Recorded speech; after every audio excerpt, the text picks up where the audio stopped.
Hello viewers, let's go and find some important shortcuts of MS Excel. Remember, if not all, at least one will benefit you. Now we are on screen. This is a table, so let's go and insert date. So click in the cell, control plus semicolon, and date would be inserted.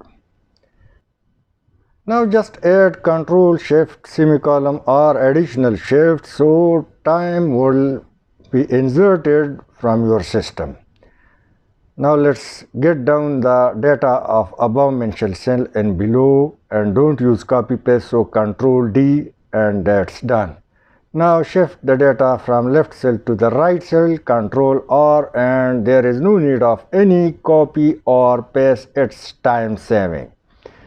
Now let's go ahead and now we will simply hide row number 5. So click in the cell and press from your keyboard Control 9. Now row number 5 is absent. Let's undo it. Now select the rows and Control 9. So all selected rows would disappear or hidden. And now let's go hide the column, Control 0. Let's once again undo it, select column, more than one column, and Control 0. So all selected column would be disappear or that would go hide.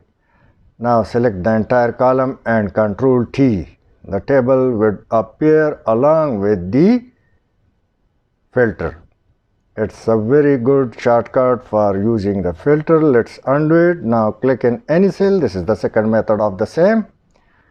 Now let's select the area on which you would like to appear filter along with the table. Now filter is available, so open this and uncheck all, select 1 and 6 and click. So 1 and 6 is available through filter. I hope you would have liked. Thanks for watching. Please share and subscribe.